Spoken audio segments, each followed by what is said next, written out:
రాజులు మొదటి గ్రంథము 17వ అధ్యాయము. కొంతకాలమైన తరువాత దేశములో వర్షము లేక ఆ నీరు ఎండిపోయెను.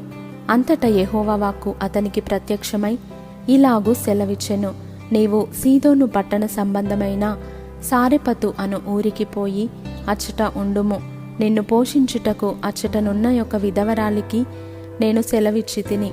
అందుకతడు లేచి సారెపతునకు పోయి పట్టణపు గవిని యొద్దకు రాగా, ఒక విధవరాలు అచ్చట కట్టెలు ఏరుచుండుట చూచి ఆమెను పిలిచి, త్రాగుటకై పాత్రతో కొంచెము నీళ్లు నాకు తీసుకొని రమ్మని వేడుకొనెను. ఆమె నీళ్లు తేబోవుచుండగా అతడామెను మరలా పిలిచి, నాకొక రొట్టె ముక్కను నీ చేతిలో తీసుకొని రమ్మని చెప్పెను. అందుకామె, నీ దేవుడైన యెహోవా జీవము తోడు, తొట్టిలో పట్టెడు పిండియు బుడ్డిలో కొంచెము నూనెయు నా యొద్దనున్నవే గాని అప్పమొకటైనా లేదు. మేము చావకముందు నేను ఇంటికి పోయి వాటిని నాకును నా బిడ్డకును సిద్ధము చేసుకొనవలెనని కొన్ని పుల్లలు ఏరుటకై వచ్చి తిననెను. అప్పుడు ఏలియా ఆమెతో ఇట్లనెను, భయపడవద్దు, పోయి నీవు చెప్పినట్లు చేయుము.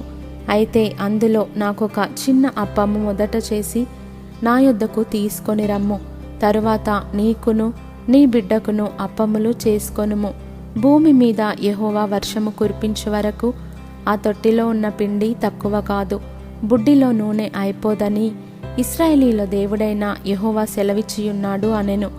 అంతటా ఆమె వెళ్ళి ఏలియా చెప్పిన మాట చొప్పున చేయగా, అతడును ఆమెయు ఆమె ఇంటివారును అనేక దినములు భోజనము చేయుచూ వచ్చిరి.